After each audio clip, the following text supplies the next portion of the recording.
شپږ کاله پس تاسو کوم امید پیدا شوی دی او ته خو سوي چې جنې وشي کله کو خوشاله وي ها الکو شي ماشاءالله ماشاءالله ګور شپږ کاله پس الله تعالی امید پیدا کړی دی بچو تقریبا د دې چې کوم منګل چراغلی تقریبا 10% کې د دې چې کوم اکټیو هغه 10% راتلل او شپږ کاله پس د دې امید پیدا شوی دی او د دې خواهش دا ده چې را الکو اوس کو ته دوم چې الله تعالی دوه ماشومان امید پیدا کړی بیا ها بیا به خوشاله تاسو دینه مخکې نور علاجونه کړي نور ډاکټرانو لکنه ګرځیدل خو ډیر وای کنه ډیر علاجونه مو کړ ډیر ډاکټرانو لته وي صحیح ماشاءالله تقریبا شپږ کاله پس دا اوس کوم امید پیدا شوی دی ته چې مطلب الله کو شون ډیر بهتر دی جنې خنه جنیم خاله کنه دواړه خدي بهر ډیر مبارکباد هم ته خوښ به کوشش دا کوي چې تاسو په دې دوی کې کزې ترانه ولې دی له بد دوی ورکو درون کار زور کار رمضان ساتي ښه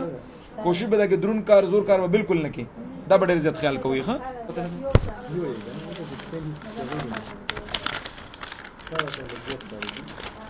دا ګور ډاکټر صاحب دا چې موږ لرال نه تقریبا د دې کم اکټیو چینو هغه 10% وتا سو ته ویل دي 65 پر بدار سي نو دا میډیسن دي سو مشت استعمال عبد الله درې مشت استعمال کړي درې مشت د استعمال کړي او درې مشت استعمال کړي ځکه مطلب دا چلتا ریزلټ امونږ چې اکثر پیشنټ وایي چې دوباره به ټیسټ کول ضرورت نه راځي تا او دام ځان سره چې د نسخې په تور باندې سره کې د یاد ساتي کنه کدم د ماشومان چې کوم شي د خیر سره ټیک شو د دې ته بیا دا وی چې د موږ د ډاکټر نه علاج کړو ټیک ده